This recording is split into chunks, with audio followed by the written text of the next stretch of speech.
बोलिए जगदम्बे मैया की जय हो। आज का प्रसंग है माँ दुर्गा के अनन्य भक्त श्री जगदेव जी की गाथा, जिन्होंने अपना सर काटकर माता जी को भेंट कर दिया था। उन्हीं महान देवी भक्त श्री जगदेव जी का प्रसंग सुनाने जा रहे हैं। आशा करते हैं आप इसे अवश्य ही पसंद करेंगे। पौराणिक कथाओं के अनुसार इस गाथा में राजा जगदेव जी की आदि शक्ति दुर्गा माता की भक्ति भावना को दर्शाती है। जहाँ देवी जगदेव जी का शीश दान में मांगती हैं, जगदेव जी की रानियां थाल सजाकर अपने पति का शीश दान करती हैं। देवी माँ प्रसन्न होकर उसे जीवित करना चाहती हैं, तो जगदेव जी की रानियां दिया हुआ दान वापस नहीं लेती। तब देवी माता जगदेव जी को दूसरा शीश प्रदान करती हैं। शंख ध्वनि सुनकर साधु संत जागते हैं। रणभेरी बिगुल की आवाज सुनकर योद्धा राजपूतों की बाहें फड़कने लगती है। देवी दुर्गा अपने भक्तों के द्वारा किए जा रहे गुणगान सुनकर जागती हैं। वे अपने एक हाथ में खप्पर तथा दूसरे हाथ में त्रिशूल धारण किए रहती हैं। किस युग में धर्मराज पूजनीय हुए तथा किस युग में श्री राम जी पूजनीय हुए।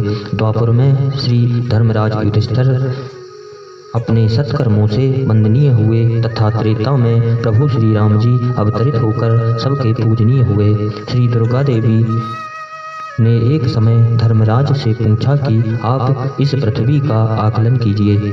पांडु पुत्र ने पृथ्वी का माप करवाया। उनके नाक से दिल्ली शहर के मध्य में वह स्थान आया। उस स्थान पर देवी जी ने अपना मठ बनवाने के लिए पांडवों से कहा। माता जी का मंदिर कितने योजन में बना है तथा कितने योजन का विस्तार है। माता जी का मंदिर 9 योजन में भवन बना है तथा 10 योजन तक का विस्तार है। हे माँ, भवन के लिए कौन पहाड़ के पत्थर लाएगा तथा कौन ईंट लाएगा। भीम पत्थर और अर्जुन ईंट लाएगा। आगार शहर के कारीगर बुलाकर देवी के भवन बनाए गए। जब पूरा मठ बनकर तैयार हो गया तब पांडवों ने कहा कि आप भवन में बैठिए। आदि शक्ति दुर्गा तथा महादेव पासे खेलते हैं। किसके पासे गुलाबी हैं तथा किसके लाल हैं। माता के पासे गुलाबी हैं तथा महादेव जी के पासे लाल रंग के हैं। शिवजी बोले कि पासे के खेल में आप क्या दाव लगाएंगी। तब देवी माँ ने अपना नवल निशान तथा महादेव जी ने अपना नंदी दाव पर लगा दिया। देवी माँ ने कहा कि मुझे 13 दिन का समय दे दो, मैं तुम्हारे दाव दूंगी। इतना कहकर देवी माँ अपने हाथ में चंदन की छड़ी लिए हुला नगर की ओर चल पड़ी। दुर्गा जी हुला नगर में घूम रही हैं। उनके सिर के केस चारों ओर बिखरे हैं। देवी को इस तरह से जाते देखा तो राजा पृथ्वीपति ने पूछा कि आप बिना सिर ढके कहाँ जा रही हो। देवी ने कहा कि तेरे नगर में ऐसा कौन है जिससे मैं पर्दा करूं। हाँ, अगर राजा जगदेव आए होते तो मैं अपने सिर पर आंचल डाल लेती। देवी जी के इस तरह के वचन सुनकर पृथ्वीपति बोले कि जगदेव आपको दान में जो कुछ भी देगा मैं उससे चौगुना दान दूंगा। जगदेव 1-2 घोड़े देंगे तो मैं सारी घुड़साल ही दे दूंगा। जगदेव यदि हाथी देंगे तो मैं पूरी हथसार ही दे दूंगा। जगदेव कुछ मोहरें देंगे तो जगदेव अगर कुछ मोहरें देंगे तो मैं पूरी टकसाल ही दे दूंगा। जगदेव 1-2 गाय देंगे तो मैं पूरी गौशाला दान कर दूंगा। जगदेव 1-2 गांव देंगे तो मैं पूरी जागीर दे दूंगा। इतना सुनकर देवी बोली कि पृथ्वीपति, जो कुछ जगदेव दे सकते हैं वह तुम नहीं दे सकते। इतनी बात हो जाने के पश्चात देवी माँ चली जाती हैं। देवी जगदेव के दरबार की तरफ चली गईं। उन्हें आया देखकर राजा की सभा हड़बड़ाकर उठ बैठी। राजा ने उनका स्वागत सत्कार किया, उनके चरण स्पर्श किए तथा उन्हें बैठने हेतु चंदन की चौकी डाली। शीतल जल से उनके पैर धुलाए। बैठने के पश्चात जगदेव ने माँ जगदम्बे से आने का कारण पूछा। तब देवी माँ बोली कि तुमने 12 वर्षों से मेरा दान नहीं दिया, सो मैं दान लेने आई हूँ। जगदेव ने सुना तो भीतर जाकर अपनी रानियों से मशवरा करने लगे। मेरे घर मेरी माँ आई हैं, उन्हें क्या दान दें? रानियों ने कहा कि आप अपना घोड़ा तथा हार दान में दे दो।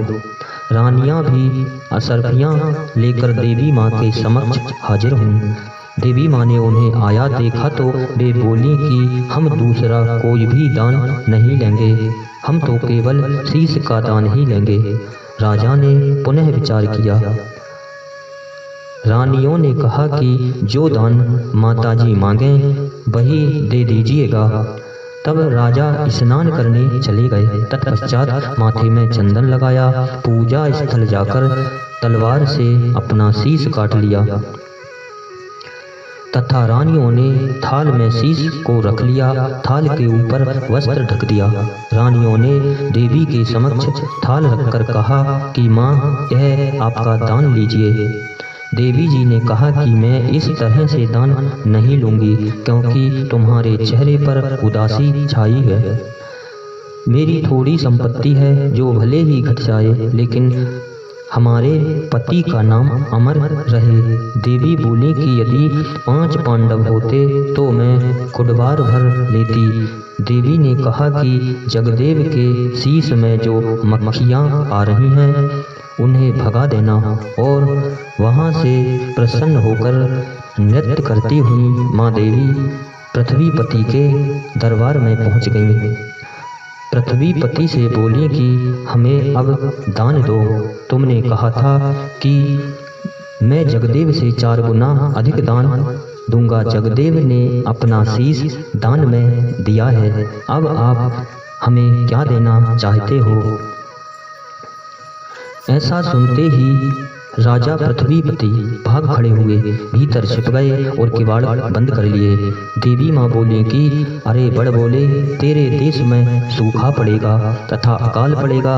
देवी लौटकर राजा जगदेव के दरबार में पहुँची। राजा जगदेव की रानी से बोली कि आप जगदेव की दुल्हन हो, आप सुनो कि जगदेव के धड़ से सिर मिला दो।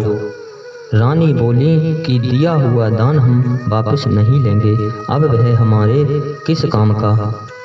देवी ने फिर जगदेव के सिर को आकाश में फेंक दिया। वह नारियल का वृक्ष हो गया तथा जगदेव को फिर नया शीश प्रदान किया।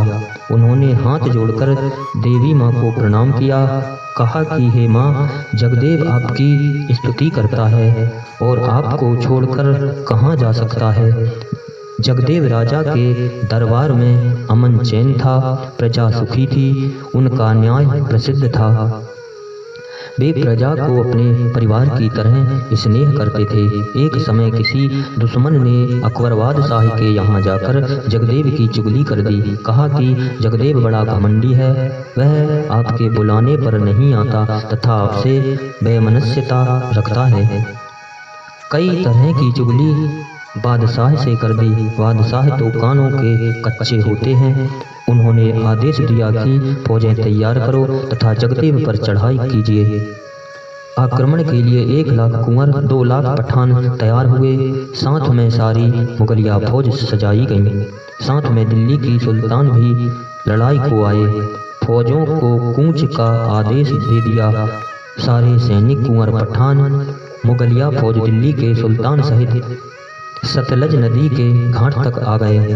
फौजें बड़ी रंग बिरंगी सजी हैं। घोड़ों पर नीले रंग की बाग है, हाथियों पर रंग बिरंगे झंडे लगे हैं। फौजियों के सिर पर कलगीदार पगड़ी है। ये समस्त फौजें जगदेव के द्वारा लगवाए बाग बगीचे पेड़ पौधे काटने लगे, ताल समुद्रों को भी पाटने लगे।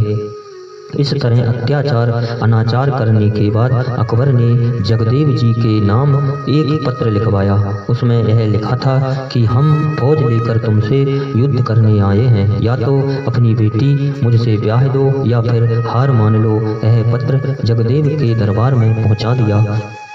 पत्र को पढ़ते ही जगदेव को मूर्छा आ गई। सारी सभा में मुर्दानगी छा गई।